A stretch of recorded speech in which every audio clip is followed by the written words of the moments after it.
আমার বাবারে ফোন করে নিয়ে মারার দরকার ছিল কি প্রায় 18 রে আমার ভাই তো 3টা মাইয়া আমি কি করব আমার বাবা দুইজন নিহত পুলিশ সদস্য উদ্ধার কাজে গিয়ে গাড়িতে চাপা পড়েন। আহত হয়েছেন অন্তত 20 জন। দুর্ঘটনার পর ঢাকা খুলনা মহাসড়কে 2 ঘন্টা যান চলাচল বন্ধ থাকে।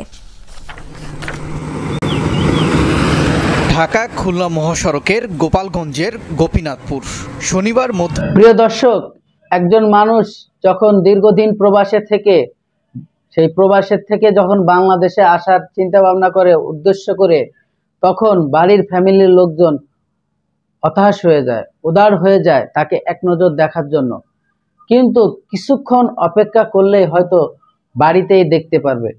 কিন্তু গাড়ি ভরে সেই পুরো ফ্যামিলির লোকজন এসে যখন তাকে রিসিভ করার জন্য ঢাকায় আসে এবং ঢাকা থেকে যাওয়ার সময় যে দুর্ঘটনার শিকার হয়েছে আপনারা দেখেছেন, একে একে 7 জন একই ফ্যামিলির নিহত হয়ে গেছে। আল্লাহ পাক দুনিয়ার থেকে তাদেরকে বিদায় করে দিছে। সবাই তাদের জন্য দোয়া করব। আর এই ঘটনাটি যেন কারোর জীবনে আর না ঘটে। প্রিয় দর্শক, আরও একটি ঘটনা আপনাদের সাথে শেয়ার করব। ইতিমধ্যে ভিডিও ক্লিপের অংশ দেখেছেন।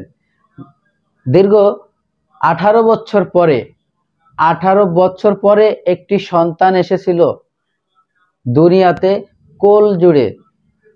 এবার ভাবেন, 18 বছর পরে বিবাহর পরে যদি একটা সন্তান হয়, তার জীবনের সর্বোচ্চ খুশি, এর মতো কোনো খুশি নাই হতে পারে। প্রিয় দর্শক, আল্লাহ পাক সবই পারে, কিন্তু সেই খুশির মধ্যেও এখন কান্নার ঢল। আপনারা অবাক হয়ে যাবেন ঘটনাটি জানলে। কি হয়েছিল সেদিন যখন সে গর্ভপাত করবে তার স্ত্রী, তখন সে এলাকার যে হসপিটাল ছিল সেই হসপিটালে নিয়ে যে তাকে যে সে সিজার করাবে বা হসপিটালে নেবে, আমাদের পার্শ্ববর্তী কিছু ক্লিনিক আছে, নিকটতম কিছু ক্লিনিক আছে, তারা তো 2 নম্বরই করে। তারা সঠিক চিকিৎসা করবে কিনা সেটা সে ভেবে ভালো হবে বলে ঢাকায় নিয়ে আসছিল। ঢাকায় আনার পরে সন্তান সে দুনিয়াতে এসেছে। কোল জুড়ে তারা পৃথিবীর মানুষ খুশি হয়েছে, তার ফ্যামিলির সবাই খুশি হয়েছে। কিন্তু সেই খুশির মধ্যে যত দুঃখজনক বেদনাময় ঘটনা ঘটে গেছে। কি ঘটনা ঘটেছিল আপনারা হয়তো বুঝতে পারেন নাই। আপনারা কান্নাকাটি করতেছে, একে একে 4 জন লোক দুনিয়া থেকে বিদায় হয়ে গেছে, তারা হয়তো আর ফিরে আসবে না। প্রিয় দর্শক, কি হলো, কি হয়েছিল এই ঘটনার পিছনে? একটি মাইক্রোতে তারা পুরো ফ্যামিলি সহ চলে আসছিল সেই খুশির সংবাদ পেয়ে। বাড়ির 4 জন ফ্যামিলি মেম্বার ছিল, 4 জনই চলে আসছিল।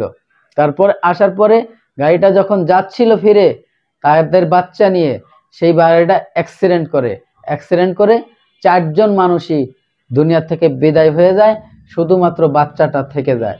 একে একে 4টা গণকবর হয়েছে। এই সমস্ত ঘটনা সবার জীবনে হয়তো আসে না। তাই আমি সবাইকে এই ভিডিওর মাধ্যমে বলতে চাই, আপনারা যখন বড় খুশির ঘটনা হবে, উপরে আল্লাহকে স্মরণ করবেন, তার উপরে সবুত্তব করবেন, তিনি যেভাবে ভালো চাইবেন সেভাবে করবেন। নেচে গেয়ে এগুলো আনন্দ উল্লাস করে কিছুই হবে না। তার বিনিময় কি হলো আপনারা ভিডিওতে দেখেন। ভিডিওতে যাওয়ার আগে ছোট্ট করে একটি রিকোয়েস্ট করব দর্শক, আপনি যদি আমার এই চ্যানেলে নতুন বন্ধু হয়ে থাকেন, ভালো লাগলে চ্যানেলটিকে সাবস্ক্রাইব করে রাখবেন। আর অলরেডি যারা সাবস্ক্রাইব করে রাখছেন সবাইকে অসংখ্য ধন্যবাদ। চলুন সেই গুরুত্বপূর্ণ ভিডিওটি দেখে আসি কি হয়েছিল। গোপীনাথপুর শনিবার মধ্যরাতে 1 ঘন্টার ব্যবধানে এই স্থানে দুর্ঘটনার শিকার 6 গাড়ি, প্রাণ হারিয়েছেন পুলিশসহ 2 জন। প্রত্যক্ষদর্শীরা জানান, বিকল একটি ট্রাকে পেছন থেকে প্রথমে ধাক্কা দেয় আরমান পরিবহনের বাস।